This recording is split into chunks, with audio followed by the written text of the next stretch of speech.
My name's Nicole and my favorite food is still chips and dip. I've got 5 of the best party dips that are perfect for potlucks. They're crowd pleasing and perfect for tailgate season or the upcoming holidays. I've got 3 hot, 2 cold, let's go. I know you're tired of bringing the same old Rotel dip. This is like that on steroids. This is Hot Cowboy Dip. It's all our favorite cowboy ingredients, but in a hot dip form. I'm starting by browning off some sausage. I'm using just hot sausage. This starts the dip with just tons of flavor. A lot of cowboy recipes have ingredients like fire roasted things and spicy things because, you know, when you're out on the range and you stop to cook, you're usually cooking over a campfire. All right, while this browns, we're gonna chop up our veggies. It's just a little bit of green onion and jalapenos. This dip to me is kind of like Rotel and 7-layer dip had a baby. You can leave the seeds in or out of your jalapeno depending on how spicy you like it. Because I am making this for a crowd, I'm gonna keep it a little on the milder side. I mean, we already have heat in the sausage and in the Rotel. All right, when the sausage is ready, I'm just gonna mix this in with it along with the cream cheese. All right, then once this cheese melts, just turn the heat off and let the residual heat melt the cheese. Straight into the bowl. It smells just like so good. All right, so in goes Rotel, but not just any. We're using the fire roasted. We want to kind of mimic that campfire feel. Also, fire roasted corn for the same reason. You want to drain both pretty well. A can of chopped green chilies. These are not spicy, but they add great flavor. A little bit of taco seasoning. And some cheese. I'm doing just the Mexican blended shredded cheese. All right, then just pour it into your casserole dish. All right, and then you're just gonna bake this 375 until it is all heated through and browned around the edges and bubbly. This is only gonna take about 30 minutes. Then get the chips, get the margarita, and get ready to party. Our cowboy is ready. I'm gonna top it off with some green onions, maybe a little jalapeno just to remind people what's inside. And then to me, for this dip, there's really only one option. If you know, you know. It's just like, it just goes together, you know. Garnish. Oh my gosh, this excites me. Hot and steamy, perfect bite. You get the kick, but you get that kind of fire roasted thing going on in there. The corn, the kick. This is how I go to parties, so I make my whole meal out of chips and dip. So to me, this one is fit for a meal. It's got everything in there. You've got your meat and your veggies. Serve it up with a chip. Who says this can't be dinner? I got another hot, cheesy one, because let's face it, everyone who goes to a party expects the hot, cheesy dips. They're the best. This is a Hot Reuben Dip, because also who doesn't love a Reuben sandwich? And this one's made in the crock pot. So this is a 5-ingredient dip you can set and forget. So I just got some corned beef from the deli section, and you just want to like chop this up till you get a couple cups. This is the one that's something different, you know? People are tired of the same old things. That's why you hire me. I'm just dumping everything straight in. This is like, you know, your Rotel situation. You're just gonna pop by every, 20, 30 minutes and give it a stir. You could probably go really cheap on this and use that like canned or jarred corned beef that's like on the grocery aisle. And then of course a block of cream cheese that acts as the glue that brings it all together. So this is not typically in the sandwich, of course, but kind of a key ingredient in the hot dips. I imagine you could probably also add a little Velveeta here instead if you want to. Swiss cheese. Now I grated this from a block. You're gonna get much better melty goodness when you shred it yourself. And then what really makes it a Reuben, Thousand Island dressing and sauerkraut. Now you wanna drain this really well. Oh, so easy. I happen to love sauerkraut. And it's also one of those things you probably, people that act like they don't like sauerkraut, they'll like this dip. Just don't tell them it's in there. You want to drain off the liquid so it's not so overwhelming and then it doesn't make your dip too runny. Also love Thousand Island. It takes you back to the 80s. It's my kind of cooking. Oh, this is going to be good. I really can't believe I've never known about this before. All right, so we've just gotta let it go and we shall return. Wish you could smell it. Might not be a looker right now, but we're gonna make it. Smells just like a Reuben. Tastes just like the sandwich. This one is going to blow people's mind. This is the one they've never had, because if I've never had it, I'm pretty positive no one at your party's ever had it. It's like perfectly seasoned. You get that tang from that sauerkraut in there. I'm gonna make it just a little bit prettier by adding in a little parsley, even though this is not in the recipe, people. So don't be saying that's not in the recipe. I know that. And a little cracked pepper, just to make it look pretty.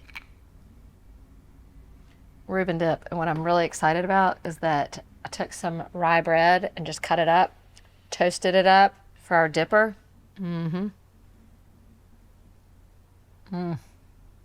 Tastes like a Reuben sandwich. I also have to try out potato chips. I just gotta find some.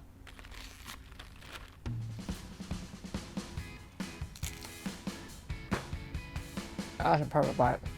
You might have been living in a cave if you have missed this next dip. This is the $1 million dip. $1 million everything always hits. So I'm going in with some slivered almonds and I'm just gonna lightly toast these. This dip kind of reminds me of like a pimento cheese, but then you get some extra crunch from almonds and bacon and green onions. This is like the highly addictive dip that will go super fast. So I'm just gonna kind of toast these almonds, and then in the same skillet, I'll cook my bacon. Almonds in, bacon in. Half a cup of thinly sliced green onions. And then shredded sharp cheddar cheese. You have to shred your own for this. The flavor is much better. It's much creamier. You don't get that cakey stuff that's on that like pre-shredded stuff. And then just mayonnaise to hold it all together. See, it's just like pimento cheese minus the pimentos. And a little cayenne. You don't really have to add salt here because you get salt from the bacon and the cheese. $1 million dip, tastes like $1 million. Some people call it Neiman Marcus. $1 million dip. Optional, but I think it'll make it look pretty. A little paprika. And then when you're serving $1 million dip, there's really only one choice. Entertainment cracker. It just feels fancy. I like the whole experience. I've just always liked the experience of everything, you know? Happy hour with Nicole. This is how you wine and cheese, right here. It's so simple that you don't think it's gonna be that good. But trust me, it lives up to its name. You get it all. You get it all. So like rich and creamy from the mayonnaise, with the way it mixes with that salty bacon and that crunchy onion and those little almonds in there. Cheers. I've got another no cook, minimal ingredient situation. This one I got from Jeffrey Zakarian on his social media. It is a no-bake caprese dip. This is how you're gonna use up the end of the season tomatoes, or you can just use some of those like salad, like cherry tomatoes, and just cut them up. And it's not just tomatoes and mozzarella. He has a little secret ingredient. It's an easy presentation, easy to eat. You know, caprese salads, I do love them, but I never order them for some reason. I don't know, it's just like you get the slice of tomato, the big piece of mozzarella on there, and I need everything bite-sized for the perfect bite. Now he kind of layered everything. I'm going to go ahead and dress it all. And then fresh mozzarella, but not the kind in the brine. This one's a little less wet, so you're able to get, you know, kind of like better cubed up pieces. Now this caprese has an extra cheese situation besides the mozzarella. All right, so instead of seasoning it in the layers, I'm gonna go ahead and season it in the bowl. And it's just simply salt, pepper, and olive oil, the secret ingredient. Orson cheese, a garlicky, herby, buttery cheese. This is what's gonna take this over the top. 1 to 2 blocks, depending on, you know, the size of your serving dish. Whoever invented this is like a genius. All right, that's on the bottom. Then our tomatoes and mozz go on the top, and then fresh basil. And you just kind of tear it over. Don't really want to take your knife to it. It tends to brown a little bit faster like that. And then the finishing touch is a little balsamic glaze. A little bit goes a long way, so you don't need to like completely cover it. This is just so pretty. If you feast with your eyes, then you are a happy person right now. Crostini is going to be the perfect vessel for this. You can just take a simple baguette, toast it up. Perfect bite.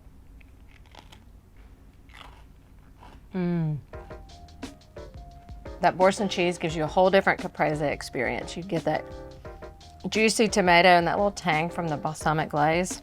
You don't need to complicate things. Just make that. I'm gonna finish it off with an oldie but goodie. I have forgotten about this dip and it just sounded so good and probably the ultimate crowd pleaser. We're doing hot pizza dip. And it starts with, again, a base of all good party dips, some cream cheese, and then you're gonna season it up with our favorite pizza spices. So a little dried oregano, basil, and parsley. The oregano really gives it the pizza flavor. All right, so this is the base of the dip, a little Italian flavored cream cheese. So you get all that mixed together and then spread it on the bottom of your serving dish. This is like the crust of your pizza. So we're gonna spread half of our cheese at this point, so it's gonna be a little mozzarella and Parmesan cheese. Just a thin layer, and this is going to keep the rest of the dip from getting too soggy when we put the other toppings on. Okay, and now the pizza sauce, whatever you like. About a cup. This is gonna be a good one. I mean, I just don't know which is my favorite. All right, now the rest of your cheese and then whatever toppings you like on your pizza. I'm going like old school supreme. I like the turkey pepperoni because it's less greasy. I'm also going to cut it up a little bit, right? And then just a little bit of green on there. And the green bell pepper's just nostalgic. And then black olives, this is my kids' like favorite topping on a pizza. That looks like a picture. Instructions say you can just pop this in the microwave. We're not gonna do that because we want that a little browning to happen. So this is going into the oven 375 for just about 20 minutes. This is a really good way to satisfy a pizza craving in a really easy package. This looks so good and it smells even better. I like to kind of overdo it a little bit around the edges because I want those like crunchy pepperonis. Okay, so I cooked off just a little bit of crusty Italian bread. I like to top my pizza with just one more little sprinkle of parm and a little crushed red pepper. A little toasted bread going in for the perfect bite. So creamy. I mean, I can almost taste it already.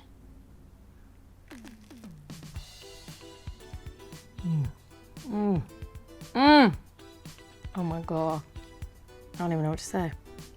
This one kind of leaves me speechless. The salty crispiness that you're getting all over the top and then mixed with that creamy cheese, that cream cheese, a little bit of tang in there. Oh no, A+++++.